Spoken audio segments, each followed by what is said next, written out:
ஹரே கிருஷ்ணா. நான் சொல்றது ஏதாவது தப்பு இருந்தாலும் மன்னிச்சுக்கங்க. இல்ல, எந்த தப்பும் இல்ல.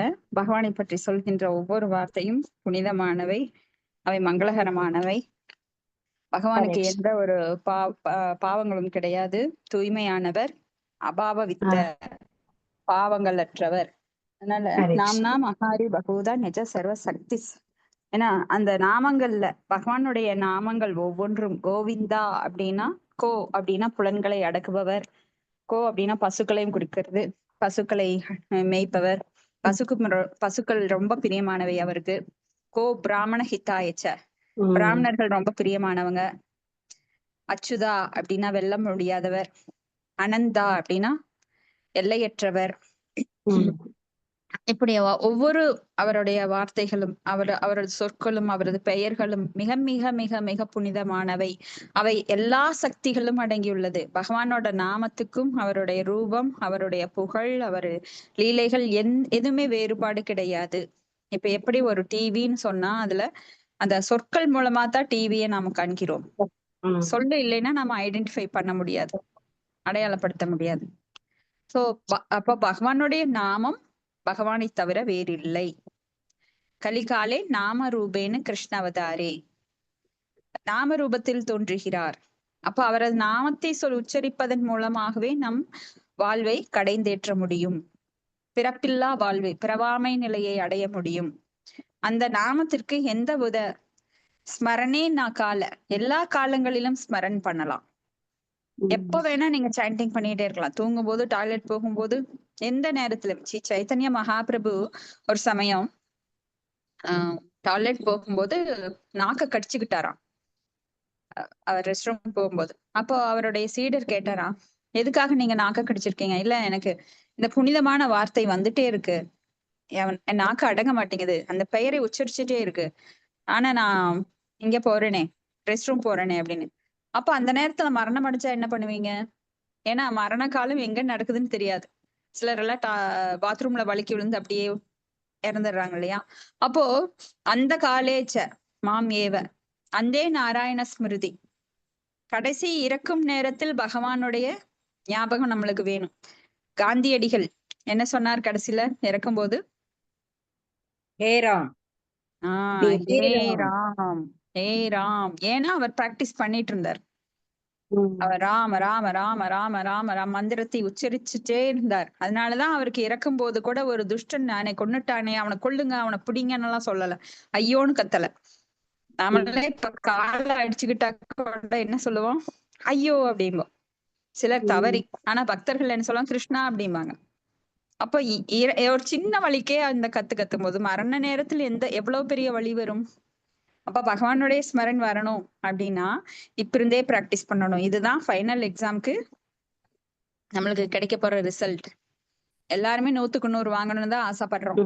ஆனா அதுக்குரிய பயிற்சி எடுத்தோமான்னு கேட்டா நிறைய பேர் தவறிடுறாங்க அறியாமையினால. சோ ஸ்மரணே நான் காலே எந்த நேரத்திலும் ஜபிக்கணும், 24 மணி நேரம். தூங்கும் போது எப்படி ஜபிக்கிறது? நீங்க தூங்குறதுக்கு கடைசி நிமிஷம் வரைக்கும் நீங்க ஜபிச்சுட்டு அப்படியே தூங்கிட்டீங்கன்னா அந்த மந்திரம் ஓடிட்டே இருக்கும் உங்க மனசுல. நீங்க என்ன நினைக்கிறீங்களோ அதுதான் கனவா வரும். நிறைய நிறைய டைம் பாத்திருக்கீங்களா? நீங்க எதை நினைச்சிட்டு படுக்கிறீங்களோ தீவிரமா, அதுதான் உங்களுக்கு கனவா வரும். சோ நல்ல ஒரு ஞாபகத்துல பகவானோட ஸ்மரன்ல நாம இருக்கும்போது அந்த பகவானோட தொடர்புலயே இருக்கிற தூக்கத்துல கூட எழுந்திருக்கும் போது கிருஷ்ணான்னு சொல்லிட்டு எந்திரிப்பாங்க. மாதவா, கோவிந்தா, கிருஷ்ணா, யாதவா அப்படின்னு சொல்லிட்டு எந்திரிப்பாங்க. சோ அதுல இருந்து மறுபடியும் தொடங்குவாங்க. அந்த நாள் ஃபுல்லா பகவானுக்கு பக்தி சேவை பண்ணிட்டு சத் சங்கத்துல இருந்துட்டு அவங்களோட ஆத்மா இன்பம் அடைகின்றது. ஏன்னா இது ஒண்ணுதான் வழி. ஹரே நாம ஹரே நாம ஹரே நாமைவ கேவலம் கலம் நாஸ்தேவ நாஸ்தேவ நாஸ்தேவ கதிரண்யதா. இதை தவிர வேறு வழி இல்லை, வேறு வழி இல்லை, வேறு வழி இல்லை. பிரம்ம நாரதிய புராணம் நம்மளுக்கு சொல்லுது. சோ நாமா இத இந்த நாமாவை பயன்படுத்தி எத்தனை பேரு ஒரு ரொம்ப மோசமான இழிவான நிலையில இந்த பிராமணன் கூட அஜாமிலன் கடைசி நேரத்துல தெரியாம சொன்னதுக்கு கூட அவனுக்கு பெரும் பேர் கிடைச்சிருக்கு. தெரியாம சொன்னது. அப்ப தெரிஞ்சு சொல்றோம் நாமெல்லாம் எந்த நிலைக்கு வருவோம்? தெரியாம சொன்ன அஜாமிலனுக்கே பகவான் அவ்வளவு கருணை காட்டுறாருன்னா, தெரிஞ்சு சொல்றவங்க பகவானுடைய மகிமையை தெரிந்து அவரது புகழ் பாடி அவர்கிட்ட ஒரு பிரேமியை வளர்க்கும் நோக்கத்துடன் நாம முன்னேறிட்டு இருக்கிறப்போ கரெக்ட். நம்மளுக்கு அந்த பிராப்தம் கண்டிப்பா பகவான் கொடுப்பார். ஏ யதா மாம் பிரபத்யந்தேம் தாம்ஸ்ததைவ பஜாமியகம் மம வர்த்தமானோ வர்த்தந்தே மனுஷாக பார்த்த சர்வசக. அப்போ பொறாமை இல்லாம, பிற உயிர்களிடம் பொறாமை இல்லாம, நம்மளுக்கு காம குரோத மோக லோப மதம் ஆச்சரியம் இந்த உணர்வுகளை நீக்கி தூய உணர்வை வெளிப்படுத்தி பகவானிடம் பக்தி செய்யும் போது கண்டிப்பா அந்த பிரேம நிலையை நாம அடைவோம். அப்ப பகவானை மிக அருகில தரிசிக்கலாம். இந்த பக்திலதா பீஜா, இந்த விதையானது கொடி போல படர்ந்து பல பிரபஞ்சங்களை எல்லாம் பிச்சுட்டு மேல போய் பகவானோட தாமரை பாதங்களை அடைந்து அந்த திருப்பாதங்களை அப்படியே சுத்திக்கிட்டு அந்த பாதத்தை விட்டு அகல அதுக்கு மனதே வர்றதில்ல. பக்திலதா பீஜா, அந்த பக்தியானது பகவானின் தாமரை பாதங்களை சுத்திக்கிட்டு அப்படி அதை விட்டு வெளியிலேயே வராது. அப்புறம் நித்திய சித்தா ஆயிரலாம். இப்பெல்லாம் நித்திய பக்தா நிலையில இருக்கிற நாமோ எப்ப மேல போறோமோ தத்தாம பரமம் மம தத் பாஷேஷியோ நசசாங்கோ நபாவக யகத்வா நவர்த்தந்தே தத்தாம பரமம் மம. எப்ப அங்க போயிட்டோமோ அப்ப வந்து மறுபடியும் இங்க திரும்பி வருவதே இல்லை. பகவத்கீதையில பகவான் கிருஷ்ணர் சொல்றார், அந்த நிலையை அடைஞ்சிட்டா இந்த ஆத்மாக்கள் ஜீவாத்மாக்கள் அங்க போயிட்டு திரும்பி வர்றதே கிடையாது. அந்த அளவுக்கு பக்குவப்படணும் நாம. சோ எத்தனை அடி நாம வாங்கினாலும் அதெல்லாம் நல்லதுக்கு, நாம திருந்தறதுக்கான வாய்ப்பு அப்படின்னு நினைச்சுக்கிட்டு நம்ம வாழ்க்கையில மேலும் மேலும் முன்னேறணும்.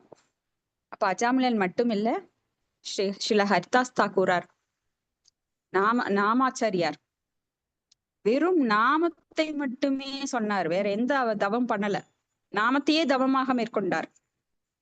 அவர் வந்து யாகங்கள் பண்ணல, புனஸ்காரம் பண்ணல, பூநூல் போட்டு இது பண்ணிக்கல. அவர் வந்து இலி குலத்தில் அவர் வந்து பிறந்தார். யவன குலத்தில் பிறந்து இந்த நாமத்தை மட்டும் அவர் தத்தெடுத்துக்கிட்டார். தன்னுடைய நினைவு தெரிந்த காலத்திலிருந்து அவர் 3 லட்சம் நாமாக்களை தினம் ஜெபிப்பார். ஜெபிச்சு நாமாச்சாரியார்ன்ற பட்டத்தையும் ஸ்ரீல சைத்தன்ய மகாபிரபு அவருக்கு கொடுத்தார். அந்த நாமத்தை மூலமா அவருக்கு வந்து ஒரு ப்ரொடெக்ஷன் கொடுத்தார் பகவான். அவருக்கு வந்து எவ்வளவோ தொல்லைகள் தந்தாங்க, ஆனா அவர் வந்து அதுல எல்லாம் மீண்டு வந்தார். ஏன்னா இந்த ஜட உலகம் எப்படிப்பட்டதுன்னா, அந்த உடல் பற்று, ஆண் பெண் இனக்கவர்ச்சி உடையது. அதனாலதான் இந்த உலகமே இயங்கிட்டு இருக்கு. அந்த சோதனைக்கு அவர் உட்படுத்தப்பட்டார். மாயாதேவி தானா வந்து அவங்கள சோதிச்சாங்க. மாயாதேவி அப்படிங்கிற துர்கா தேவி நம்மளுக்கு தெரியும். உமாதேவி, அந்த பார்வதி அப்படின்னு பல பெயர்கள் கொண்ட அந்த மாயாதேவி மிகவும் மிக மிக அழகானவள். அவங்க வந்து ஹரிதாஸ் தாக்கூரை மயக்க பாக்குறாங்க, ஆனா அவர் மயங்கல. அப்ப அவங்க சொல்றாங்க, எனக்கு ராமநாம தீட்சையை சிவபெருமான் கொடுத்தார், இப்ப நீங்க வந்து எனக்கு கிருஷ்ணர் இந்த மந்திரத்தை இந்த மந்திரத்தை எனக்கு தீட்சை கொடுங்கன்னு சொல்லி ஹரி மந்திரத்தை அவங்க வாங்கிட்டாங்க. ஹரிநாம ஜபத்தை அவங்க தொடர்ந்து இதன் மூலமா செய்ய ஆரம்பிச்சுட்டாங்க. அதே போல இன்னொரு பெண்மணி, அவங்க வேசி பெண்மணி, அவங்க வந்து மயக்க பார்த்தாங்க, இவரை மயக்க முடியல. இப்படி பல லீலைகள் அவர் செஞ்சார் வாழ்நாள்ல. அப்ப கடைசியில பகவானாலேயே அவரது உடல் உயிரற்ற உடல் தூக்கப்பட்டு பல இடங்கள்ல பகவான் அதை சைத்தன்ய மகாபிரபு தோல்ல வச்சு நடனம் ஆடி கடற்கரையில கொண்டு போய் அவர் உடலை குளிப்பாட்டி அங்கேயே அவர் சமாதி அடக்கம் பண்றார். அப்புறம் பல விருந்து வைக்கிறார். சோ ஹரிதாஸ் தாக்கூரர் அவர் கையாலேயே பிரசாதம், பூரி ஜெகநாதர் பிரசாதத்தை அவர் கையாலேயே தினம் வாங்குவார்.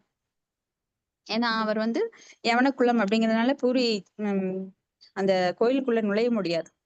ஏன்னா அங்க இந்துக்கள் மட்டும்தான் அனுமதி, மற்ற இனத்தவர் வந்து வெளியிலேயே நினைக்கணும். இப்ப ஃபாரினர் போனார் கூட அங்க வந்து உள்ள போக முடியாது. சோ இந்த மாதிரி அந்த நாமமானது மிகவும் வலிமை வாய்ந்தது. யாருக்கெல்லாம் நம்பிக்கை இருக்கிறதோ அவங்க மட்டும்தான் இந்த நாமத்தின் மூலமாக பலனடைய முடியும். நம்பிக்கையற்றவர்களுக்கு எங்கேயுமே இடம் கிடையாது. குடும்பத்திலையும் சரி, தொழிலையும் சரி, பக்தியிலும் சரி. உயர்ந்த நிலையில இருக்கிற பக்தியில அது ரொம்ப ரொம்ப முக்கியம். ஏன்னா சாதாரண நிலையில ஒரு குடும்பத்துல நம்பிக்கை இல்லாம வாழ முடியாது. கணவன் எப்படி மோசமானவனா, ஐயோ என் வெளியில போனா எங்கேயோ போயிட்டு வரான், இந்த சாப்பாட்டுக்குள்ள மருந்து வச்சிருக்கு அப்படின்னு நினைச்சா சாப்பிடவே முடியாது. இப்படி நம்பிக்கை ரொம்ப முக்கியம். எப்படியோ அதே போல பகவானிடம் மிக உயர்ந்த நிலையில நம்பிக்கை வைக்கலாம் அப்படின்னா அவங்க நாத்திகவாதிகளாகவோ இல்ல அர்வவாதிகளாகவோ சூன்யவாதிகளாகவோ மாறி இந்த சமுதாயத்துக்கு இந்த மாயாவாதிகள் எல்லாம் பிரச்சனை தரக்கூடியவர்களாக இருப்பார்களே தவிர இந்த அவர்களால் இந்த சமூகத்துக்கு எந்த பிரயோஜனமும் கிடையாது. அப்ப பக்தர்களால மட்டும்தான் இந்த சமூகம் முன்னேறிட்டு வருது. சில நல்ல விஷயங்கள் இருக்கு அப்படின்னா அது பக்தர்களால மட்டும்தான். ஏன்னா ஒரு குடும்பத்துல பக்தி இல்லை அப்படின்னா அது குடும்பமா இருக்காது. ஏன்னா முக்கியமான நற்குணங்கள் எல்லாம் பக்தி மூலமா தான் வளர்த்துக்க முடியும். ஒரு குழந்தைய பக்திய விட்டுட்டு வேற விட்டுட்டு நான் கிளைய வளர்க்குறேன், இலைய வளர்க்குறேன், பூவை பறிக்கிறேன், காய பறிக்கிறேன்னா முடியாது. அப்ப வேற அடிப்படை, அந்த அடிப்படை என்னன்னா பக்தி. அது கிருஷ்ண பக்தி. பக்தினா தேவ வழிபாடு கிடையாது. இத எல்லாரும் அவங்க குடும்பத்துல நிலைநாட்ட வேண்டும். அதற்காக இதுல நிறைய பேரு இந்த அறிவை வளர்த்துக்கிறதுக்காக இந்த வகுப்புக்கு நிறைய பேர் ஜாயின் பண்ண சொல்லுங்க. ஹரே கிருஷ்ணா. இன்னைக்கு பாகவதம் 3வது கண்டம், முதல் புத்தகம், அத்தியாயம் 15. நாம 45வது ஸ்லோகம் பாதி படிச்சோம். இப்ப மல்லிகா மாதாஜி நீங்க படிங்க மீதி. ஹரே கிருஷ்ணா. ஹரே கிருஷ்ணா. ஓம் நமோ பகவதே வாசுதேவாய. ஓம் நமோ பகவதே வாசுதேவாய. ஓம் நமோ பகவதே வாசுதேவாய. ஹரே கிருஷ்ணா. 701வது பக்கம். பகவத்கீதை அந்த பேராகிராஃப் தானே மாதாஜி? பதம் 45, 701வது பேஜ். இதுல 803ங்க. 802. தியானத்தின் மூலம் ஒருவன் அந்த தொடங்குறது பாருங்க. 802ல மாதாஜி தியானத்தின் மூலம். அது எனக்கு 701ல இருக்குங்க மாதாஜி. சரி. அத பேஜ் பாரு. தியானத்தின் மூலம் ஒருவன் தனது உள்ளத்தில், அது படிங்க. அனைவரின் உள்ளங்களிலும் வீற்றிருக்கும் முழுமுதற் கடவுளின் அந்த பேராங்களா? தியானத்தின் மூலம் ஒருவன் 802 Mataji. 802. Sorry Mataji. Okay pranams Mataji. Hare Krishna. தியானத்தின் மூலம் ஒருவன் தனது உள்ளத்தில் இறைவன் வீற்றிருக்கின்றார் என்று புரிந்து கொள்ள முடியும். ஒருவன் அறியவில்லை என்றாலும் கூட பகவான் ஒவ்வொருவரின் உள்ளத்திலும் வீற்றிருக்கிறார். மனிதனின் இதயத்திலும் மட்டுமல்ல, பூனைகள் மற்றும் நாய்களின் இதயங்களிலும் கூட அவர் வீற்றிருக்கின்றார். பகவத்கீதை இவ்வுண்மையினை பகவானின் ஈஸ்வர சர்வபூதானாம் ஹிருதேஷ என்ற அறிவிக்கையின் மூலம் உறுதிப்படுத்துகிறது. ஈஸ்வரா, அதாவது உலகின் பரம நெறியாளர், ஒவ்வொருவரின் உள்ளத்திலும் வீற்றிருக்கிறார். அவர் அனைவரின் உள்ளங்களில் மட்டுமல்ல, ஓர் அணுவினுள்ளும் இருக்கிறார். பகவான் இல்லாத இடம் என்பதில்லை. இதுதான் ஈசோபதேசத்தின் கூற்றாகும். கடவுள் எங்கும் இருக்கிறார். அவரது எஜமானத்துவம் உரிமை எல்லாவற்றின் மீதும் செல்லுபடி ஆகிறது. பகவான் எத்தன்மை கொண்டு எங்கும் இருக்கின்றாரோ அதுவே தனிப்பட்ட ஆத்மாவை குறிக்கும். பரமாத்மா என்பதற்கு பொருள் தனிப்பட்ட பரமாத்மாவே ஆகும். ஆக ஆத்மா மற்றும் பரமாத்மா எனும் இருவரும் தனிப்பட்டவர்களே ஆவர்.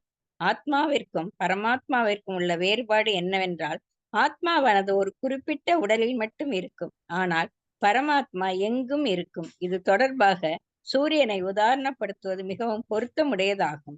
ஒரு தனிப்பட்ட மனிதன் ஒரு இடத்தில் மட்டும் இருக்கலாம், ஆனால் சூரியன் இது போன்ற ஒரு தனிப்பட்ட உயிர் பொருளாக இருந்தும் அது ஒவ்வொரு தனிப்பட்ட மனிதனின் தலையின் மீதும் இருக்கிறது. பகவத்கீதையில் இது விளக்கப்பட்டு இருக்கிறது. ஆகையினால் பகவான் உள்ளிட்ட உயிர்கள் அனைத்தும் தன்மையில் ஒன்றாக இருந்த போதிலும் பரமாத்மாவானது தனிப்பட்ட ஆத்மாவிலிருந்து விரிவடையும் சக்தியின் அளவில் வேறுபாடு உடையதாக இருக்கிறது. பகவானோ அல்லது பரமாத்மாவோ கோடிக்கணக்கான வேறு வேறு வடிவங்களில் தம்மை விவரித்துக் கொள்ள முடியும். ஆனால் தனிப்பட்ட ஆத்மாவினால் அவ்வாறு செய்ய முடியாது. அனைவரின் உள்ளங்களிலும் வீற்றிருக்கும் முழுமுதற் கடவுள் அனைவரின் செயல்களையும் கடந்த காலம், நிகழ்காலம், எதிர்காலம் காணக்கூடியவர் ஆகும். உபநிஷத்துக்களில் பரமாத்மா தனிப்பட்ட ஆத்மாவின் இடத்தில் நண்பராகவும் சாட்சியாகவும் அமர்ந்திருக்கிறார் என்று விளக்கப்பட்டிருக்கிறது. இந்த பேரா படிக்கிறதா மாதாஜி? மாதாஜி இதுக்கு முன்னாடி பேரா வரைக்கும் நாம முடிச்சுட்டோம். இந்த தனிப்பட்ட ஆத்மாவை வீடு பெற்று அதிலிருந்து தொடங்குங்க. ஓகே மாதாஜி. தனிப்பட்ட ஆத்மாவை வீடு பெற ஒரு நண்பனாக தன்னிடம் அவன் திரும்பி வர வேண்டும் என்று பரமாத்மா எப்பொழுதும் ஆர்வமுடன் இருக்கிறார். ஒரு சாட்சியாக அவர் நல்லாசிகள் அனைத்தும் அருள்பவராக இருந்து தனிப்பட்ட ஒவ்வொருவரும் செய்யும் செயல்களுக்குரிய பலன்களை அவர்களுக்கு அளிக்கிறார். பரமாத்மா தனிப்பட்ட ஆத்மாவிற்கு அது என்னென்ன இந்த உலகில் அனுபவிக்க வேண்டுமென்று விரும்புகிறதோ அதற்குரிய அத்தனை வசதிகளையும் செய்து கொடுக்கிறார். துன்பம் என்பது உயிர்கள் உலகினை ஆள வேண்டும் என்று முயலும் அதன் செயல் சார்பின் விளைவாகும். ஆனால் பகவான் தனது மைந்தனாகவும் நண்பனாகவும் இருக்கும் தனிப்பட்ட ஆத்மாவிற்கு அனைத்து கடமைகளையும் விட்டுவிட்டு என்றும் அழியாத ஆனந்தத்திற்காகவும் ஞானமயமான நிலைத்த வாழ்விற்காகவும் தன்னை சரணடைய வேண்டும் என்று அறிவுறுத்துகிறார். இதுவே ஆதாரபூர்வமானதும் அனைத்து வகையான யோகங்களுக்காகவும் அதிக அளவில் படிக்கப்படும் நூலான பகவத்கீதையின் இறுதி கட்டளையாகும். இவ்வாறு பகவத்கீதையின் இறுதி வார்த்தையே யோக நிறைவிற்கான இறுதி வார்த்தையும் ஆகும். ஹரே கிருஷ்ணா. மாதாஜி இது சொல்லிடலாம். இப்ப பகவான் வந்து சாட்சியாக அவர் இருக்கின்றார். அவர்தான் நல்லாசிகளையும் தருகின்றார். அப்போ நாம செய்கின்ற செயல்களுக்கு தனிப்பட்ட வகையில பலன்களை நாம தான் அனுபவிக்க வேண்டும். ஆனா அதற்கு அவர் சாட்சியாக இருக்கிறார். உபதர்ஷ்டா ஹனுமந்தா பர்த்தா பௌத்தா மகேஸ்வர பரமேத்மே தேசாபியுக்தோ அப்படின்னு சொல்லி அவர் வந்து சாட்சியாக இருக்கிறார், அனுமதிப்பாளராக இருக்கிறார்.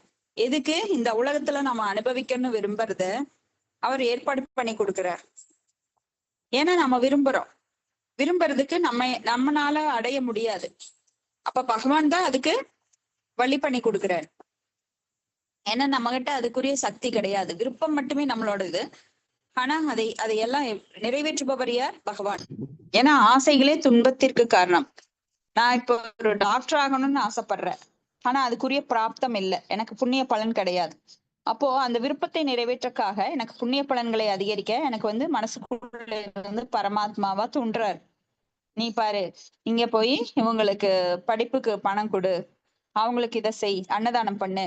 இப்படி நாம பௌதிகமான பலன்களை, புண்ணிய பலன்களை வந்து நிறைய ஏற்படுத்திட்டா அடுத்த பிறவியில எனக்கு அந்த பிராப்தம், அடுத்த பிறவி எடுத்து அந்த பிராப்தத்தின் பலனை அடைந்து அப்புறம் டாக்டரா மாறுவேன். அப்படின்னு எனக்கு ஒரு ஆசை கிடையாது, ஆயிரம் ஆசைகள். அதனால ஆயிரம் பிறவிகள். ஒண்ணும் இல்ல, மறக்கிற நேரத்துல என்ன ஒரு ஆசை இல்லை, ஆனா ஒரே ஒரு ஆசை அப்படின்னா கூட அதுக்காக பிறவி எடுக்கணும். நான் மல்லிகைப்பூ வச்சுக்கணும்னு ஆசைப்படுறேன். அடுத்த பிறவியில ஒரு பெண் உடல் எடுத்து அந்த மல்லிகைப்பூ வச்சு நான் மகிழ்வுடன் இருக்கிறதுக்கு பகவான் அதுக்குரிய ஒரு வழியை கொடுக்கிறார். ஆனா வெறும் ஒரு மல்லிகைப்பூ. ஹரே கிருஷ்ணா மாதாஜி. நான் மேல போய் ஓகேங்க ஓகேங்க. ஹரே கிருஷ்ணா. விட்டு விட்டு வருதுங்களா? ஹரே கிருஷ்ணா மாதாஜி. வாய்ஸ் எல்லாரும் கேக்குதாங்க மாதாஜி? கேக்கலைங்க, கேக்கல. ஹரே கிருஷ்ணா. கேட்கல மாதாஜி. ஓகே ஓகேங்க மாதாஜி. நான் எனக்கு மட்டும் தான் கேட்கலையே. மாதாஜி எல்லாத்தையும் ஹரே கிருஷ்ணா. கேட்கல. மாதாஜி கேக்குதா? மாதாஜி எனக்கும் கேட்கல மாதாஜி. ஹரே கிருஷ்ணா மாதாஜி. ஹரே கிருஷ்ணா மாதாஜி, கேக்கல. ஓகே மாதாஜி.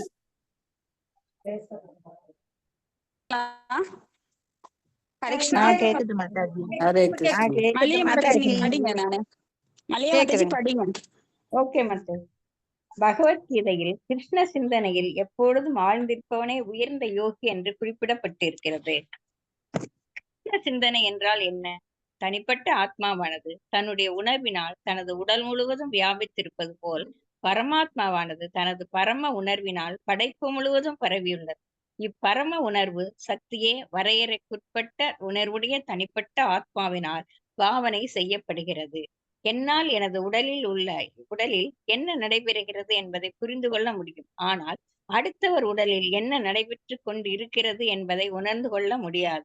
எனது உணர்வினால் நான் எனது உடல் முழுவதும் இருக்கிறேன். ஆனால் எனது உணர்வு மற்றொருவன் உடலில் நிச்சயம் இல்லை. மாறாக எங்கும் எவரிடத்தும் இருக்கும் பரமாத்மா அனைவரிடத்தும் உணர்வுடையதாக இருக்கிறது. ஆத்மாவும் பரமாத்மாவும் ஒன்றே எனும் கொள்கை ஏற்றுக்கொள்ள முடியாதது ஆகும். ஏனெனில் இதனை அதிகாரப்பூர்வமான வேத இலக்கியங்கள் உறுதி செய்யவில்லை. தனிப்பட்ட ஆத்மாவின் உணர்வு பரம உணர்வாக செயல்பட முடியாது. தனிப்பட்ட உணர்வினை பரம்பொருளின் உணர்வுடன் சரியாக பொருத்துவதன் மூலம் பரம உணர்வினை அடைய முடியும். இவ்வாறு பொருத்துகின்ற முறையே சரண் அடைதல் அல்லது கிருஷ்ண சிந்தனை என்று அழைக்கப்படுகிறது. பகவத்கீதையின் உபதேசங்களில் இருந்து ஆரம்பத்தில் அர்ஜுனன் தனது சகோதரர்களுடனும் உறவினர்களுடனும் போரிட விரும்பவில்லை என்பதை நாம் தெளிவாக அறிகிறோம். ஆனால் பகவத்கீதையினை புரிந்து கொண்ட பிறகு அவன் தனது உணர்வினை கிருஷ்ணரின் பரம உணர்வுடன் பொருத்தினான். பின்னர் அவன் கிருஷ்ண உணர்வினன் ஆனான். ஹரே கிருஷ்ணா. முற்றிலும் கிருஷ்ண சிந்தனையுடைய ஒருவன் கிருஷ்ணரின் கட்டளைக்கேற்ப செயல்படுகிறான். கிருஷ்ண உணர்வின் ஆரம்பத்தில் இக்கட்டளையானது ஆன்மீக குருவின் மூலம் பெறப்படுகிறது. ஒருவன் போதுமான பயிற்சி பெற்று தனது ஆன்மீக குருவின் வழிகாட்டுதலுக்கு ஏற்ப கிருஷ்ணரிடம் முழு நம்பிக்கையும் அன்பும் கொண்டு செயல்படுவானானால் பொருத்துகின்ற முறையானது மிகவும் உறுதியாகவும் சரியாகவும் அமைகிறது. கிருஷ்ண உணர்வில் ஒரு பக்தனால் அடையப்படும் இப்பக்தி தொண்டு நிலையே யோகத்தின் மிகவும் உயர்ந்த நிலையாகும். இந்த நிலையிலேயே கிருஷ்ணர் அல்லது பரமாத்மா உள்ளிருந்து கட்டளை இடுகிறார். ஆனால் வெளியிலோ அப்பக்தன் கிருஷ்ணரின் உண்மையான பிரதிநிதியான ஆன்மீக குருவினால் உதவி அளிக்கப்படுகிறான். அனைவரின் உள்ளங்களிலும் அவர் வீற்றிருப்பதனால் உள்ளிருந்து அவர் சைத்தியராக ஒரு பக்தனுக்கு உதவுகிறார். அனைவரின் உள்ளங்களிலும் கடவுள் இருக்கிறார் என்று புரிந்து கொள்வது மட்டுமே போதுமானது அன்று. உள்ளும் புறமும் கடவுளுடன் ஒருவன் உறவு கொள்ள வேண்டியது இருக்கிறது. மேலும் ஒருவன் கிருஷ்ண சிந்தனையில் செயல்படுவதற்கு உள்ளும் புறமும் இருந்து கட்டளையும் பெற்றாக வேண்டும். இதுவே மனித வடிவு கொண்ட வாழ்வின் உயர்ந்த நிறையாகவும் அனைத்து யோகங்களின் மிக உயர்ந்த நிறைவாகவும் இருக்கிறது. நிறைவான யோகியினிடத்து 8 வகையான உயர் சாதனைகள் இருக்கின்றன. ஒருவன் காற்றை விட லேசாகலாம், அணுவை விட சிறிதாகலாம், மலையை விட பெரிதாகலாம், விரும்பிய எதையும் அடையலாம், கடவுளைப் போல் ஆட்டுவிக்கலாம், இப்படி பல. ஆனால் ஒருவன் பகவானிடமிருந்து கட்டளை பெறும் நிலைக்கு உயர்ந்து விட்டான் என்றால் மேலே குறிப்பிடப்பட்டிருக்கும் பௌதீக சாதனைகள் அனைத்திலும் அதுவே மிகச் சிறந்ததாகும். யோகத்தில் பொதுவாக பயிற்சி செய்யப்படும் சுவாச பயிற்சியானது ஒரு ஆரம்பமே ஆகும். பரமாத்மாவை சிந்தித்து வணங்குவது மற்றொருபடி முன்னேற்றம் ஆகும். ஆனால் பரமாத்மாவுடன் நேரடி தொடர்பு கொண்டு அவரிடமிருந்து கட்டளை பெறுவது என்பது மிக உயர்ந்த நிலையாகும். 5000 வருடங்களுக்கு முன்பு கூட தியானத்தில் பயிற்சிக்கப்படும் சுவாச பயிற்சியானது மிகவும் கடினமானதாகவே இருந்திருக்கிறது. இல்லையேல் கிருஷ்ணர் இம்முறையினை ஏற்றுக்கொள்ள சொன்னபோது அர்ஜுனன் அதை புறக்கணித்திருக்க மாட்டார். இக்கலியுகம் இழிந்த காலம் என்று அழைக்கப்படுகிறது. இக்காலத்தில் பொதுவாக மக்கள் குறைந்த ஆயுள் உடையவராகவும் தன்னுணர்வு அல்லது ஆன்மீக வாழ்வினையும் மிக மிக தாமதமாகவே புரிந்து கொள்பவராகவும் உள்ளனர். இவர்கள் பெரும்பாலும் துரதிர்ஷ்டசாலிகளே. மேலும் யாரேனும் ஒருவன் தன்னுணர்வில் சிறிது ஆர்வமுடையவனாக இருந்தால் அவனுக்கு தவறான வழிகாட்டுவதற்கு ஏராளமான மோசடி பேர் வழிகள் உள்ளன. யோகத்தின் சரியான நிலையினை உணர்வதற்குரிய ஒரே வழி பகவான் சைத்தன்யரால் கடைபிடிக்கப்பட்ட முறையிலேயே பகவத்கீதையின் விதிகளை பின்பற்றுவதே ஆகும். இதுவே எளிமையும் யோக பயிற்சி நிறைவான நிலையுமாகும். பகவான் சைத்தன்யர் வேதாந்தம், ஸ்ரீமத் பாகவதம், பகவத்கீதை மேலும் பல முக்கிய புராணங்களில் குறிப்பிடப்பட்டுள்ளபடி கிருஷ்ணரின் புனித நாமத்தை ஓதுவதன் மூலம் கிருஷ்ண உணர்வு யோக முறையினை நடைமுறை சாத்தியமாகவும் எளிமையாகவும் செய்து காட்டினார். ஏராளமான எண்ணிக்கையில் இந்தியர்கள் இந்த யோக முறையினை பின்பற்றுகின்றனர். மேலும் அமெரிக்காவிலும் இது அநேக நகரங்களில் படிப்படியாக பரவிக்கொண்டு வருகிறது. இக்காலத்திற்கு அதிலும் குறிப்பாக யோகத்தில் வெற்றி பெற வேண்டும் எனும் ஆர்வமுடையோர் இதுவே எளிமையும் நடைமுறை சாத்தியமும் உடையதாகும். இக்காலத்தில் வேறு விதமான யோக முறையும் வெற்றி பெறாது. தியான முறையானது சக்தி யுகம் எனப்படும் பொற்காலத்தில் சாத்தியமானதாய் இருந்தது. ஏனென்றால் மக்கள் அப்பொழுது சராசரி 1,00,000 வருடங்கள் வரை வாழ்ந்தனர். நடைமுறை யோக பயிற்சியில் வெற்றி பெற வேண்டுமென்று ஒருவன் விரும்பினால் அவன் ஹரே கிருஷ்ணா கிருஷ்ண கிருஷ்ண ஹரே ஹரே, ஹரே ராம ராம ராம ஹரே ஹரே என்று ஓதுதல் வேண்டும். இவ்வாறு செய்தான் என்றால் அவன் உண்மையில் தான் முன்னேறுவதை உணர்வான். இக்கிருஷ்ண உணர்வு பயிற்சியானது பகவத்கீதையில் ராஜ வித்யா யோகம் என்று குறிப்பிடப்பட்டு இருக்கிறது. கிருஷ்ணரின் உன்னத அன்பு தொண்டில் மேன்மையான பக்தி யோக முறையினை மேற்கொள்பவர்கள் அதிலுள்ள மகிழ்ச்சி மற்றும் எளிய செயல்முறை போன்றவற்றிற்கு சான்று தரக்கூடும். சனகர், சனாதனர், சனந்தனர் மற்றும் சனத்குமாரர் எனும் 4 முனிவர்களும் கூட ஏற்கனவே 43வது ஸ்லோகத்தில் குறிப்பிடப்பட்டிருக்க ஏற்ப பகவானின் தன்மைகள் மற்றும் அவரது திருவடி தாமரைகளில் இருந்து எழுந்து வந்த நறுமணத்தினாலும் கவரப்பட்டவர்களே ஆவர். யோகத்தின் இன்றியமையாமை புலன்களை கட்டுப்படுத்துவதிலேயே இருக்கிறது. மேலும் பக்தி யோகம் அல்லது கிருஷ்ண உணர்வு என்பது புலன்களை தூய்மை செய்வதற்கான முறையாகும். புலன்கள் தூய்மை அடையும் பொழுது அவை தாமே கட்டுப்படுகின்றன. செயற்கையான வழிமுறைகளில் ஒருவன் புலன்களின் செயல்களை தடுத்து நிறுத்திவிட முடியாது. ஆனால் ஒருவன் பகவானின் பக்தி தொண்டில் ஈடுபடுவதன் மூலம் தனது புலன்களை தூய்மை செய்து கொண்டான் என்றால் புலன்களை கீழ்த்தரமான செயல்களில் ஈடுபடாமல் தடுத்து நிறுத்துவதோடு சனகர், சனாதனர், சனந்தனர் மற்றும் சனத்குமாரர் எனும் 4 குமாரர்களும் விரும்பியது போல் அவற்றை பகவானின் உன்னத தொண்டிலும் ஈடுபடுத்த முடியும். ஆகையினால் கிருஷ்ண உணர்வானது மன யூகத்தின் கற்பனையில் தோன்றியது இல்லை. பகவத்கீதையில் 9.34 உறுதி செய்யப்பட்டிருக்கும் முறையாகும். மன்மனா பவவத் பக்தோ மாத்யாஜிமாம் நமஸ்குரு என்கிறது. ஹரே கிருஷ்ணா. ஹரே கிருஷ்ணா. தேங்க்யூ மாதாஜி. இப்ப கேக்குதுங்களா? கேக்குதுங்க மாதாஜி. கேக்குதுங்க மாதாஜி. ஓகேங்க மாதாஜி. இப்ப தனிப்பட்ட ஆத்மா வீட்டு பேரு பெற வேண்டும் என்றால் ஒரு நண்பனாக தன்னிடம் அவன் திரும்பி வர வேண்டும் அப்படின்னு பகவான் சொல்றார்.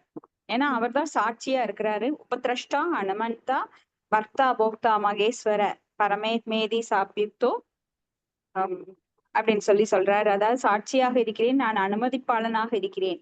அவன் ஒருத்த ஒரு இஷ்டப்பட்டா மட்டும் காரியம் நடக்காது. ஆசைப்பட்டால் மட்டும் அவனுக்கு எல்லாமே நடந்துராது. அதுக்கு பகவான் அனுமதிக்கணும். சோ ஒருத்தன் செஞ்ச புண்ணியத்திற்கு ஏற்பதான் பலன் கிடைக்குமோ தவிர அவன் ஆசைப்பட்டது எல்லாமே கிடைச்சிடாது. ஆனாலும் அவன் தீவிரமா ஆசைப்படும் போது பகவான் அவன் உள்ளத்துல பரமாத்மாவாக இருந்து அவனுக்கு வழிகாட்டுறார். அப்போ உனக்கு பிராப்தம் இல்லையா, இன்னும் பல புண்ணிய காரியங்களை செய் அப்படின்னு உள்ள இருந்து அவனுக்கு தூண்டுதல் கொடுக்கிறார். கொடுத்து அவனை என்ன ஆசைப்படுறானோ அதை அடையும்படி அடுத்த பிறவில, இந்த பிறவில இல்லைன்னா கூட அந்த பிராப்தம் அடுத்த பிறவில கிடைக்கிற மாதிரி செய்கிறார். இப்படி பல எண்ணங்களால் நாம் சூழப்பட்டிருக்கிறோம். ஆசைகள், பலவிதமான ஆசைகளால நாம மனசுல அடுக்கி வச்சுட்டு இருக்கோம். அப்ப பகவான் பல பிறவிதோறும் அந்த ஆசைகளை நிறைவேற்றுபவராக, அதற்கு வழிகாட்டுபவராக, நமக்கு ஒரு சாட்சியாக, ஒரு பார்வையாளராக இருக்கிறார். ஆனா நாம் செய்யும் செயல்களுக்கு அவர் எந்த விதத்திலையும் பாதிக்கப்படுறது கிடையாது. எப்படி ஒரு நீதிபதி ஒரு திருடனுக்கு தூக்கு தண்டனை கொடுக்கிறார். ஆனா அவருக்கு தனிப்பட்ட முறையில அந்த திருடன் மேல விருப்போ வெறுப்போ கிடையாது. ஆனா அந்த தூக்கு தண்டனை கொடுக்கறதுனால அவர் பாதிக்கப்படுறது கிடையாது. ஆனா திருடன் அது பாதிக்குது. அவனுக்கு தண்டனை அப்படிங்கிறது பெரிய ஒரு எதிர்ச்செயலாக இருக்கிறது. அவனுக்கு அந்த தண்டனை வருத்தப்படக்கூடியதாக இருக்கிறது. அப்போ நாம் செய்யும் செயல்களுக்கு நாம தான் கர்த்தா. அதுக்கு அனுபவிக்க வேண்டியது நாம தான். அதை எப்படி அனுபவிக்கிறோம்? இந்த களத்தின் மூலமாக, உடலின் மூலமாக. கண்டிப்பா அது ஆத்மாவை பாதிக்கிறது கிடையாது நாம் செய்யும் செயல்கள். சோ நமது மனமானது அந்த எண்ணங்களை தோற்றுவிக்கிறது. அந்த எண்ணங்கள் நல்லதோ தீயதோ அதற்கேற்ப புண்ணியமோ பாவமோ ஏற்படுகின்றது. அதற்கு பகவான் சாட்சியாக இருக்கிறாரோ தவிர ஒரு நீதிபதி எப்படி பட்டும் படாம இருக்கிறார் அது மாதிரி. சோ அவரை பாதிக்கிறது இல்லை நம்ம செயல்கள். ஆனா உள்ள இருந்து அவர் தான் எல்லாத்துக்கும் வழிகாட்டுறார். ஏன்னா நான் ஆசைப்பட்டேன். ஒரு மகன் சொல்லி பாக்குறோம், டேய் அது செய்யக்கூடாது, தப்பு தப்பு தப்புன்னு சொல்லி பாக்குறோம். ஒரு சமயத்துல நம்ம விரக்தியாகி என்ன பண்றோம், சரி கேடோ பெட்டுப்போ, நீ பட்டாதான் திருந்துவேன் அப்படின்னு விடுறோமோ இல்லையோ, அது மாதிரி பகவான் இந்த உலகத்துல பிறக்கிறது வேண்டாம், உனக்கு துன்பம் தரும் அப்படின்னு சொல்லி கேட்காம பிறந்துட்டோம். அப்புறம் சொல்றாரு, நான் பகவத்கீதை கொடுத்திருக்கேன், பாகவதம் கொடுத்திருக்கேன், நல்ல பக்தர்கள் சங்கம் கொடுத்திருக்கேன், அதெல்லாம் யூஸ் பண்ணி திரும்பி என்கிட்ட வந்துரு, நீ சுகமா இருக்கலாம், என்னோட வட்டத்துக்குள்ள வந்தீங்கன்னா நீ எந்த ஒரு கஷ்டமும் வேண்டியதில்லை உனக்கு அப்படின்னு சொல்றாரு. ஆனா நான் அதை கேட்க மாட்டேன், காது கொடுத்து கேட்க மாட்டேன். இல்ல நானே தான் செய்வேன், நானே தான் அனுபவிப்பேன், எனக்கு எல்லாம் தெரியும், எனக்கு பலம் இருக்கு, எனக்கு சக்தி இருக்குன்னு ஒரு மாய தோற்றத்தை பிம்பத்துல நம்பிட்டு உட்காந்துட்டு இருக்கிற நான் என்ன பண்றேன், பகவானுடைய போதனைகளை எல்லாம் மறுத்துக்கிட்டு நானா முட்டி மோதி இப்ப செயல்பட்டுட்டு இருக்கேன். என்னதான் அடிபட்டாலும் இன்னும் திருந்துற பக்குவம் எனக்கு வரல. சோ சிலருக்கு பட்டா புரியும், சிலருக்கு சொன்னா புரியும், சிலருக்கு பட்டாலும் புரியாது, சொன்னாலும் புரியாது. அந்த மாதிரி நிலையில நான் இருக்கிறப்போ திரும்ப திரும்ப பிறவி எடுக்கிறேன், திரும்ப திரும்ப துன்பத்தை அனுபவிக்கிறேன். வயோதிகம் வருது, முதுமை வருது, நோய் வருது, மறுபடி பிறப்பு இறப்பு, இது எல்லாம் சிக்கி சிக்கி தவித்து பல பிறவிகள் எடுத்தாயிற்று, பல பிறவிகள் துன்பப்பட்டாயிற்று. ஆனாலும் எனக்கு இன்னும் புத்தி வரல. பகவான் தான் கர்த்தா, அவர் தான் போக்தா அப்படிங்கிற ஞானம் எனக்கு வரல. அப்போ துன்பம் என்பது உயிர்கள் உலகினை ஆள வேண்டும் என்று முயலும் அதன் செயலின் சார்பு விளைவாகும். ஏன் நான் துன்பப்படுறேன்? நான் இந்த உலகத்தை அனுபவிக்கணும், என் பேர்ல சொத்து வேணும், என் பேர்ல ஒரு படிப்பு, பெரிய படிப்பை நீளமா போட்டுக்கணும், நான் தான் இங்க நான் சொல்றதை எல்லாரும் கேட்கணும், என்னை எதிர்த்து யாரும் பேசக்கூடாது, என்னை பத்தி இப்ப மோசமா பேசினாங்கன்னா எனக்கு கோபம் வரும். சோ இந்த விளைவுகள், அதனோட பிரதிபலன்கள் இது எல்லாம் என்னை தாக்கிட்டே இருக்கு. ஏன்னா இருமைகள், விருப்பு வெறுப்பு, கோபம், மகிழ்ச்சி, இப்படிங்கிற இருமைகள் என்கிட்ட நிறைய இருக்கு. அதனால நான் துன்பப்பட்டுட்டே இருக்கேன். அப்போ ஆத்மாக்கள் எல்லா கடமையும் விட்டுட்டு அழியாத ஆனந்தத்திற்காக ஏ ஆத்மா சுப்ரசீததி, அந்த ஆத்மாவுக்கு ஆனந்தம் வேணும் அப்படின்னா, ஏன்னா ஆத்மாவின் ஆனந்தம் தான் நிரந்தரமானது. உடலுக்கு வருகின்ற இன்பம் நிரந்தரமானது அல்ல. இன்னைக்கு வர்றது நாளைக்கு சோப்பு குமிழ் போல உடைந்து போயிடும். இன்னைக்கு ஒரு பொருளை விரும்புறேன், ஆனா அடுத்த நாளே வேற ஒரு பொருள் லேட்டஸ்டா வந்துடுது.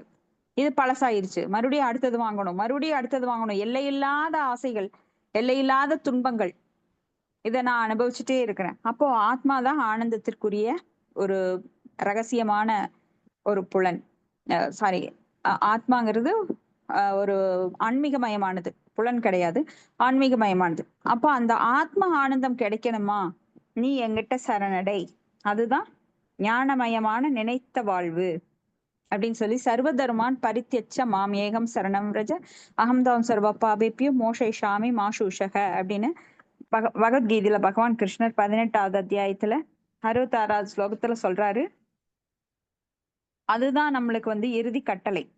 பகவத்கீதையோட சாரம்சம் என்ன? இந்த ஸ்லோகம்தான். சர்வதர்மான் பரித்யச்ச மாம் ஏகம். ஏகம் அப்படின்னா ஒருவனிடம், என்னை ஒருவனையே சரணடைங்கிறாரு. நீ போய் பல தேவர்களிடம் சரணடைன்னு பகவான் சொல்லவே இல்லை. ஏன்னா அதெல்லாம் அல்பமேதசா அப்படின்னு சிற்றறிவு கொண்டவர்கள் தான் பல பேரை சரணடைவாங்க. ஆனா ஒரு சத்துவகுணத்துல இருக்கிற ஒரு பக்தன் பகவான் கிருஷ்ணரையே சரணடைவான். எந்த வழியில வந்தாலும் அவன் 4 விதமான ஆத்மாக்கள். அவங்க ஆர்த்தோ அர்த்தாத்தி ஜிக்ஞாசு ஞானி, இவங்க 4 பேரும் பகவான் கிருஷ்ணரை மட்டுமே சரணடைவார்கள். இப்ப நம்மளுக்கு வேத பிரகாரம் வர்ணாசிரம கடமைகள் அப்படின்னா கூட பகவான் விஷ்ணுவையே சரணடையணும் வர்ணாசிரம கடமைகளுக்காக. இப்ப வர்ணாசிரம கடமைங்கிறது தேவ வழிபாடு கிடையாது, அதுலயும் பகவான் விஷ்ணு தான் இறுதி. யக்ஞை விஷ்ணுகு அப்படின்னு. இப்படி கிருஷ்ண சிந்தனையில எப்பொழுதும் ஆழ்ந்திருக்கும் போதுதான் அவன் உயர்ந்த யோகி. அவன் என்னமான யோகி? ஒரு பக்தன் ஒரு பக்தி சிந்தனையில ஆழ்ந்திருக்கும் போது எப்பவுமே மன்மனா பக்தோ மத்தியாசி மாம் நமஸ்குரு மாம் ஏவைஸ்யத் சத்யம் தே பிரதிஜானே பிரியோசிமே அப்படின்னு பகவானை மட்டுமே நினைத்திருப்பது, அவரோட சிந்தனையிலே இருக்கிறது தான் உன்னதமான நிலை. அப்போ ஆத்மா பரமாத்மா 2 ஒண்ணு கிடையாது. ஆத்மா வேற, பரம ஆத்மா. பர அப்படின்னா உயர்ந்த ஆத்மா யாரு? அவர் சுப்ரீம் பர்சனாலிட்டி ஆஃப் த காடெட், பகவான் கிருஷ்ணர் மட்டுமே. அப்ப ஆத்மா அப்படிங்கிறது அவருடைய சிறு அம்சம். பகவானுக்கு சமமாகவோ உயர்வாகவோ யாராலும் ஆக முடியாது. அப்ப கிருஷ்ண சிந்தனை அப்படின்னா சரணடைதல், பகவானை சரணடைந்து பகவானுடைய எண்ணத்திலேயே எப்போதும் இருப்பது, அவருக்காக சேவை செய்வது. அப்போ முற்றிலும் கிருஷ்ண சிந்தனையுடைய ஒருவன் கிருஷ்ணரின் கட்டளைக்கேற்ப சிறப்பாக செயல்படுகிறான். ஏன்னா அனுகூல்யச சங்கல்ப, அவருக்கு அனுகூலமாக செயல்படுவது. பிரதிகூல்யச வர்ஜன, அவர் என்ன வேண்டான்னு சொல்றாரோ அதையெல்லாம் நிராகரிப்பது. பகவத்கீதை படிச்சா தெரியும் அவர் எதை எடுக்கணும் எதை விடணும்னு சொல்றாரு. இது எப்படி நம்மளுக்கு கிடைக்கும்? இது எப்படி தெளிவாகும் அப்படின்னா, ஆன்மீக குருவின் மூலமாக தத்வித்தி பிரதிபாதேன பரிப்பிரஷ்னேன சேவையா உபதேசிந்தி தே ஞானம் ஞானின தத்துவ தர்ஷனக. அந்த தத்துவ தர்ஷனம் எப்படி கிடைக்கும்? ஆன்மீக குருவை அணுகுவதன் மூலமாக.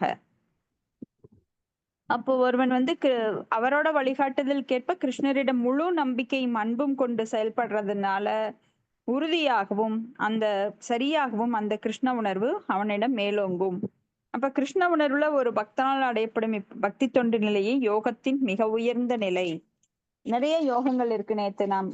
நேத்து டிஸ்கஸ் பண்ணணும். அஷ்டாங்க யோகம், கடை யோகம், தியான யோகம், அதுல எல்லாம் வந்து 8 விதமான சித்திகள் கிடைச்சா கூட அது வந்து காற்றை விட லேசா, அணுவை விட சிறியதா, மலையை விட பெரியதா, விரும்பியதெல்லாம் கிடைக்கிற மாதிரி கடவுளை போல நானும் ஆட்டுவிக்கலாம் அப்படின்னு எல்லாம் நினைக்கிறாங்க.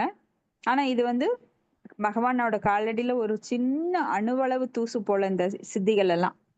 இதெல்லாம் பெரிய பௌதிக சாதனைகள். இந்த பௌதிக சாதனை இப்ப நிறைய பேர் கின்னஸ் சாதனை செய்யறோம்னு கிறுக்குத்தனமா ஏதாவது ஒண்ணு பண்ணுவாங்க. வாழ்க்கையில இவ்வளவு ஒரு முட்டாள்களா, எவ்வளவு பெரிய பக்தி யோகத்துல எவ்வளவு பெரிய ஞானம் எப்படியெல்லாம் நாம வாழணும்னு சொல்லப்பட்டிருக்கு. ஆனா அற்பத்தனமா கை தட்டிட்டே உட்காந்துட்டு இருப்பாங்க 30 மணி நேரம். நான் முழிச்சுட்டே சைக்கிள் தூங்காம சைக்கிள் ஓட்டினேன்னு அது ஒரு சாதனைன்னு சொல்லுவாங்க. அற்ப விஷயங்களை மனிதர்கள் வந்து பௌதிக சாதனைகளா கின்னஸ் ரெக்கார்ட்ல போடுறதெல்லாம் அதுல எல்லாம் ஈடுபட்டிருக்கிறவங்க ஒரு சில நேரம் பகவானுக்காக அந்த நேரத்தை ஒதுக்கி இருந்த அவங்க இந்த வாழ்க்கையில கஷ்டப்படவே வேண்டியதில்லை. இப்படி பௌதிக சாதனைகள்ல அவங்க வந்து நிறைய பேரு நான் வந்து பெரிய பணக்காரனாக்கணும், இது மட்டும் அல்ல, கின்னஸ் ரெக்கார்டு மட்டும் சொல்லல. ஆனா அற்ப விஷயங்கள்ல நிறைய பேர் நான் இந்த புடவை எடுக்கணும், இந்த நகை எடுக்கணும், இந்த வீடு கட்டணும், இதெல்லாமே பௌதிக சாதனைகள். நான் பாரு சாதிச்சிட்டேன் பாரு, நான் நினைச்சது சாதிச்சிட்டேன் பாரு, இது எல்லாம் சாதனை. நம்ம வந்து இந்த பிறவியை அறுப்பதுதான் சாதனை. ஏன்னா இந்த முட்டாள்தனமா இந்த ஆபத்தான ஒரு கடல்ல மாட்டிக்கிட்டோம், நடுக்கடல்ல. பெரும் கடல், பெரும் துன்பத்துல மாட்டி இருக்கிறோம். பெரும் கடல், பெரும் கடல் அளவு துன்பம் நம்மளுக்கு. அந்த துன்பத்துல மாட்டிருக்கிறோம். அதை எப்படி மீண்டு வர்றதுன்னு தெரியாம அதுக்குள்ளேயே உட்கார்ந்து நான் சாதனை பண்ணிட்டு இருக்கேன் பாருன்னு முட்டாள்தனமா நம்ம மேலேயே மண்ணை போட்டுட்டு உட்காந்துருக்கோம். அப்ப பரமாத்மாவை சிந்தித்து வணங்குவது மற்றொரு படி முன்னேற்றம். அப்ப உள்ள அட்லீஸ்ட் நாம ஒரு சாதாரண கர்ம யோகியா இல்லாம தியான யோகியா, மனதிற்குள் எல்லாருடைய மனதிற்குள்ளும் யார் இருக்கா? ஆத்மாக்கு பக்கத்துல பரமாத்மா இருக்கார். அப்ப அந்த பரமாத்மாவை உள்நோக்கி தியானம் பண்ணுவது, அது வந்து தியான யோகம். அது கொஞ்சம் மேலான நிலை. எப்படி 3 நிலைகள், பிரம்மேதி பரமாத்மேதி பகவானிதி சப்பியதே. அப்ப பிரம்ம நிலை முதல்ல அறிஞ்சவங்க பரவாயில்ல. யாருக்கு? கர்ம யோகிகளை விட, இல்ல நாத்திகர்களை விட, இந்த மாதிரி இருக்கிறவங்களை விட பிரம்மனை அறிபவர்கள் பிராமணர்கள். அந்த பிரம்மன் நிலையை அடைந்தவர்கள் ரொம்பவே மேலான நிலையில் இருக்கிறாங்க அவங்கள எல்லாரையும் விட. அடுத்த நிலை பரமாத்மா நிலையை அறிந்தவர்கள் அதை விட மேலான நிலையில் இருக்கிறாங்க. ஆனா மிக உயர்ந்த பகவான் என்கின்ற நிலையை அடையிறது மிக மிக அரிதானது, சூதுர்லபம். அப்போ அந்த நிலையில தான் நாம இப்ப இருக்கிறோம். ஏன்னா பகவான் என்கின்ற நிலையில பகவானை 2 கரங்கள் கொண்ட 2 கை ஷியாம் சுந்தர ரூபத்துல நாம வழிபடுறோம் அப்படின்னா இதுக்கு சுக்ருதி வேணும். யாரோட சுக்ருதி? பக்தர்களோட கருணை நம்மளுக்கு கிடைச்சிருக்கு. தூய பக்தர்களோட கருணை கிடைச்சதுனாலதான் இந்த உயர்வான நிலையில நம்மளால இருந்து இப்ப பக்தி செய்ய முடியுது. நிறைய பேருக்கு அந்த சுக்ருதி கிடைக்கிறது இல்ல.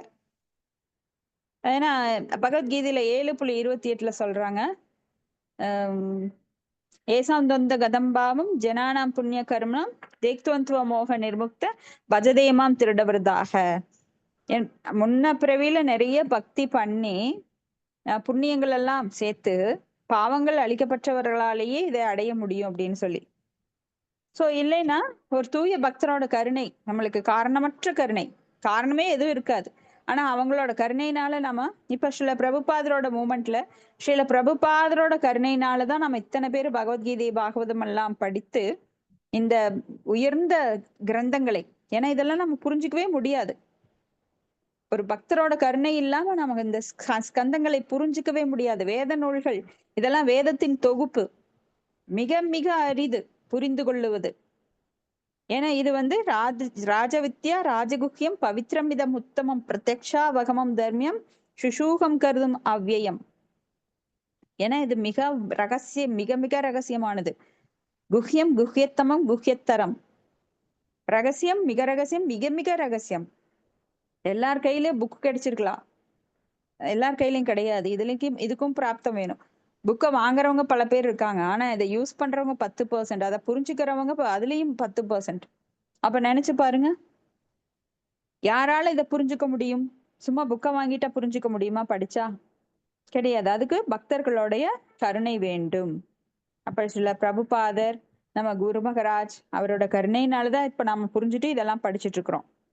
அப்ப யாரேனும் ஒருவன் தன்னுணர்வில் சிறிது ஆர்வமுடையவனாக இருந்தால் அவனுக்கு தவறான வழிகாட்டுறதுக்கு இங்க நிறைய மோசடி பெறுவதுகள். ஏன்னா இந்த கலியுகமானது நிறைய தவறான கொள்கைகளை அடிப்படையாக கொண்டு மந்தாக சுமந்தவதையோ மந்த வாக்கிகி உபத்திரதக, வாக்கியம் இல்லாதவங்க தான் நிறைய பேர் இருக்காங்க. அப்ப தவறாக வழிநடத்துபவர்கள் நிறைய பேரு. நாங்க யோகிகள், நாங்க யோகா சென்டர் வச்சிருக்கோம், நாங்க பெரிய குருமார்கள், நாங்க உங்களுக்கு 1 லட்சம் தாங்க, நான் உங்களுக்கு தீட்சை தரோம், நினைச்சதெல்லாம் கிடைக்கும், அத்தனைக்கும் ஆசைப்படு, இப்படி வாழ்க்கையில உடம்ப எப்படி வச்சுக்கிறது, ஹவு டு லிவ் அப்படின்னு நிறைய பேர் நிறைய தத்துவங்களை ஊத்துவாங்க. அப்போ விட்டில் பூச்சிகள் மாதிரி பல பேர் அதுல போய் விழுந்து மயங்கி மடிஞ்சிடுறாங்க. ஏன்னா உண்மையான தத்துவம் அவ்வளவு சீக்கிரம் யாருக்கும் கிடைக்காது. இப்ப பிரபுபாதரோட மூவ்மெண்ட் 100% பரிபூர்ணமானது. ஏன்னா இது ஆங்கிலேயர்கள் கூட இதை உணர்ந்து, நம்ம இந்தியர்கள் வெள்ளத்தோல் பார்த்தா பயங்கிருவாங்க, வெளிநாட்டுக்காரனை பார்த்தா உடனே அவனுக்கு எல்லாம் தெரியும் அப்படின்னு சொல்லி அவனுக்கு முட்டாளாக நம்ம அடிமையான காலமெல்லாம் இருக்கு, நாம பார்த்திருக்கோம். ஏன்னா மக்கள் வெள்ளத்தோல்ல மயங்கினவங்க. ஆனா உண்மையான அறிவு இந்தியர்களுக்கு இருந்திருக்கு. பல புராணங்களுடைய அந்த தத்துவங்கள், அந்த இதிகாசங்கள், அதுல வர்ற அத்தனை அறிவும் பெற்றவர்கள். ஏன்னா இதுல எல்லா நாலேஜ் இருக்கு, சயின்ஸ், ஹிஸ்டரி, மேத்தமெட்டிக்ஸ். இந்தியர்கள் கணிதத்துல வல்லுநர்கள், அதே போல மருத்துவத்திலும் வல்லுநர்கள். இப்படி பல பேர், சுசுருஷர் போன்ற பெரிய மருத்துவர்கள் எல்லாம் இங்கதான் இருந்தாங்க. நாலந்தா பல்கலைக்கழகம், அஜந்தா பல்கலைக்கழகம், இதெல்லாம் நம்மளுக்கு வேத கல்வி. நம்ம ரொம்ப சிறந்து விளங்கினோம். அடுத்தவங்க எல்லாம் நம்ம நாட்டுக்கு பயணமா இங்கிருந்த அறிவை அங்க கொண்டு போனாங்க. ஆனா அந்த காலம் மாறி போய் வெளிநாட்டவர்கள் அறிவை, ஜீன்ஸ் பேண்ட் போடுறது, மட்டன் திங்கிறது, சிக்கன் திங்கிறது, எல்லா பிராணிகளையும் பிடிச்சு கொண்டு சாப்பிடுறது, இதையெல்லாம் நாம அவங்க கிட்ட இருந்து கத்துக்கிட்டு நாம இப்போ கஷ்டப்பட்டுட்டு இருக்கோம். ஆனா நம்ம அறிவை அவங்க எடுத்துக்கிட்டு இப்போ அவங்க ஆழ்ந்த சிந்தனையோட எப்படி இந்த உலகத்தை விட்டு செல்வது, ஜட உலக துயரங்களை எப்படி நாம் இதுல இருந்து எப்படி விடுபட்டு போறதுங்கிற முறையை அவங்க நம்ம புத்தகங்களை, கிரந்தங்களை எல்லாம் படிச்சு பூநூல் போட்டுக்கிட்டு பாரம்பரியமான அந்த உடை உடுத்திக்கிட்டு அவங்க இன்னைக்கு பிராக்டிஸ் பண்ணிட்டு இருக்காங்க. பெரிய பெரிய டிவோட்டிஸ் உருவாகிட்டு இருக்காங்க அங்க. ஆனா நாம என்ன பண்றோம், நம்மளுடைய பேட்டர்ன் ரைட்ஸ், வேம்பு, மஞ்சள், இது எல்லாம் கூட நம்ம விட்டு கொடுத்துட்டு, நம்மளோட பாரம்பரியத்தை விட்டு கொடுத்துட்டு, வேத கல்வியை விட்டு கொடுத்துட்டு நாம அவங்களோட கல்வியை நாம தத்தெடுத்துக்கிறோம். ஏன்னா அது வெறும் உடலுக்குரியது, ஆத்மாக்குரியது கிடையாது. ஆத்மா நிரந்தரமானது, உடலோ அழிவுக்குரியது. அழிவுக்குரிய கல்வியை நாம் எடுத்திருக்கோம், அழிவற்ற கல்வியை அவங்க எடுத்துட்டு இருக்காங்க. இப்ப நிறைய பேரு அங்க கிருஷ்ண உணர்வுல அவங்க ஆழ்ந்த படிப்பு, ஏன்னா அவங்க படிக்காம சும்மா எல்லாம் நம்ப மாட்டாங்க. நம்மள மாதிரி ஏட்டுக்கல்வி கிடையாது அவங்களுக்கு, புரிதலோட. ஏன்னா நாமெல்லாம் குழந்தைகள் மகப் பண்ணி வாமிட் பண்ணி அப்படியே மறந்துடுவாங்க. அப்புறம் வேலைக்கு போய் வெறும் ஏடிஎம் மெஷின் மாதிரி சம்பாதிக்கிறாங்க. அப்படி கிடையாது. அவங்க உணர்வு பூர்வமாக அது எப்படி நம்மளை மாத்துது, அது என்ன சொல்ல வருது, வேதங்கள் எல்லாம் என்ன சொல்ல வருது, ஆழ்ந்த படிப்பு. அதன் மூலமா அவங்க இதுல எளிமையாக கவரப்பட்டு இப்ப நான் தத்துவங்கள் எல்லாம் அவங்க பயின்று கொண்டு அதை வாழ்க்கையில பிராக்டிஸ் பண்ணி மிக உயர்ந்த நிலைக்கு வந்துட்டு இருக்காங்க. அப்போ யோக பயிற்சியில் வெற்றி பெற வேண்டும் என்று ஒருவன் விரும்பினால் ஹரே கிருஷ்ண கிருஷ்ண கிருஷ்ண ஹரே ஹரே, ஹரே ராம ராம ராம ஹரே ஹரே என ஓதுதல் வேண்டும். இவ்வாறு செய்தான் என்றால் அவன் உண்மையில் தான் முன்னேறுவதை உணர்வான். இப்பதான் நாம நாம ஜபத்தோட மகிமை பார்த்தோம். இந்த மந்திரமானது ராஜ மந்திரம். இதை சொல்வதாலேயே ஒருவன் தன்னுடைய கட்டுண்ட வாழ்வில் இருந்து விடுபட முடியும். ஏன்னா நாமெல்லாம் கட்டுப்பட்ட முக்குணங்களுக்கு கட்டுப்பட்டு அந்த மாயினால மயக்கப்பட்டு இங்க இந்த மாய உலகத்துல இல்லாத ஒன்றை இருப்பதாக நினைத்து கொண்டு துன்புற்று கொண்டு இருக்கிறோம். இதுல இருந்து விடுபட ஒரே வழி, ஏன்னா மாயை மிகவும் வலிமையானது. தேவி ஹேஷா குணமயி மம மாயா துரத்யா. அப்ப இதுல இருந்து விடுபடணும்னா ஒரே வழி பகவானை சரணடையணும், எவ்வளவு தூரம் சரணடைகிறோமோ அதற்கேற்ற பலனை பகவான் கொடுக்கிறார். ஏ தாமாம் பிரபத்தியந்தே தாம் ததைவ பஜாமியகம் மம வர்த்தமானோ வர்த்தந்தே மனுஷாக பார்த்த சர்வசக அப்படின்னு. அப்ப பக்தி யோக முறை அப்படிங்கிறது ரொம்ப மகிழ்ச்சிகரமானது. ஏன்னா இதை நாம அனுபவிச்சு நம்ம பார்த்திருக்கோம் இல்லைங்களா? இதுக்கு முன்னாடி நாம மகிழ்ச்சி இல்லாம இருந்தோம். எத்தனையோ மகிழ்ச்சிக்காக போராடி பார்த்தோம் பௌதிகத்துல, ஆனா முடியல. ஆனா இப்ப ஒண்ணுமே இல்ல, காதை மட்டும் கொடுக்கிறோம். கேட்பதன் மூலமாகவே இந்த 1 மணி நேரம், 1.5 மணி நேரம், 2 மணி நேரம் எப்படி போகுதுன்னு நம்மளுக்கு தெரியல. முதல்ல எல்லாம் நேரம் நிறைய இருக்கும், என்ன செய்யறதுன்னு நம்ம அதை ரொம்ப மோசமான வழியில உபயோகிச்சோம். டிவி போடுறது, சினிமாக்கு போடுறது, ஷாப்பிங் போடுறது, அதனால துன்பங்கள் மேலும் மேலும் பெருகிட்டே இருந்தது. ஏன்னா என்ன அலைகள், மனம் பரம் காரணம், என்ன அலைகளை நம்மளால நிறுத்த முடியல. ஏன்னா அர்ஜுனனே கஷ்டப்பட்டார், என்னால இந்த மனதை அடக்க முடியவில்லை அப்படின்னு சொல்லிட்டு. சஞ்சலம் ஹி மன கிருஷ்ண பிரமாதி பலவத்திரிடம் தஸ்யாகம் நிக்கிரகம் மன்யே வாயுர் ஏவசு துஷ்கரம். வாயுவை கூட அடக்கிவிட முடியுமானால் என்ன, இந்த மனசை அடக்க முடியல. ஏன்னா அந்த தியான யோகத்துக்கு போறேன்னு சொல்லி கிருஷ்ணர்கிட்ட நான் எல்லாம் இவங்களை கொல்ல மாட்டேன், இதெல்லாம் வர்ண சங்கரம் ஆயிரும், நான் இல்ல நான் இவங்களெல்லாம் கொல்ல மாட்டேன், ஆச்சாரியர்களை கொல்ல மாட்டேன், போர் புரிய மாட்டேன், என் கடமையில இருந்து நான் விளைக்கிறேன் அப்படின்னு எவ்வளவோ சொல்லி பார்த்துறா. ஆனா கிருஷ்ணர் சொன்னார், எனக்காக நீ செயல்படு, கடமையில பலனை எதிர்பார்க்காத, உன் கடமையை மட்டும் செய், பலனை எனக்கு தியாகம் பண்ணு அப்படின்னார். அப்பதான் அவருக்கு புரிஞ்சுது, காட்டுல உட்கார்ந்தாலும் அவரை மனதுல அந்த உணர்வுகளை அடக்க முடியாது, மனமானது அடங்காத ஒன்று. அப்ப கிருஷ்ணருக்காக செயல்படும் போது மனம் தானாக அடங்கிவிடும். அது புலன்கள் மிகவும் வலிமையானது. அந்த புலன்களை அடக்குவதற்குரிய ஒரே கருவி என்ன? அந்த ரிஷிகேன சேவனம் பக்தி ருச்சியதே. அந்த ரிஷிகேஷன் யாரு அப்படின்னா புலன்களை அடக்குபவர். சோ அவரிடம் நாம் சரணடையும் போது புலன்கள் தானாக கட்டுப்படும். அப்ப புலன்களை செயலை தானா நிறுத்த முடியாது. அத பக்தி தொண்டின் ஈடுபடுத்துறதன் மூலமா நம்ம புலன்களை தூய்மை செய்ய முடியும். ஏன்னா தூய்மை செய்யப்பட்டால் ஒழிய பகவான் உள்ள அமர முடியாது. அப்ப நம்ம சனத்குமாரர், அவங்க சனகர், சனாதனர், சனந்தர், சனத்குமாரர், இவங்க 4 பேரும் அப்படிதான் பகவானோட லோகத்துக்கு போகும்போது தஸ்யாரவிந்த நயனஸ்ய பாதாரவிந்த கிஞ்சல்க மிஸ்ர துளசி மகரந்த வாயு அந்தர்கதக ஸ்வவிவரேன சகார தேசாம் சங்கோபம் அசுரஜூஷாம் அபிசித்த தன்வோ அப்படின்னு சொல்லி அவங்க பக்தர்கள் ஆனாங்க. துளசியை முகர்ந்ததுனாலேயே, அந்த பகவானுக்கு அர்ப்பணிக்கப்பட்ட மலர்களையும் துளசி இலைகளையும் அந்த வாசனைகள் அவங்க மூக்குனால நுகர்ந்ததாலேயே அவங்க தூய பக்தர்களான, முதல்ல அருவவாதிகளா இருந்த அவங்க பக்தர்களா ஆனாங்க. அப்போ கிருஷ்ண உணர்வானது மனோயூகத்தின் கற்பனையில் தோன்றியது கிடையாது. நிறைய பேரு கற்பனைன்னு நினைச்சுக்கிறாங்க, அப்படி கிடையாது. அப்ப நம்ம புலன்களை எல்லாம் என்ன பண்ணணும்? மன்மனா பக்தோ மத்தியாசி மாம் நமஸ்குரு மாம் ஏவைசியத் சத்தியம் தே பிரதிஜானே பிரியோ அசிமேன்னு எப்பவுமே பகவானை பற்றி நினைத்து பகவானையே சரணடைந்து அவரது பக்தனாகி அவருடைய லோகத்திற்கே நாம் திரும்பி போக வேண்டும். ஹரே கிருஷ்ணா. இதோட முடிச்சுக்கலாங்க. உங்களுக்கு ஏதாவது கருத்துக்கள் அல்லது சந்தேகம் விவாதிக்கலாம். ஹரே கிருஷ்ணா மாதாஜி. சூப்பர் மாதாஜி.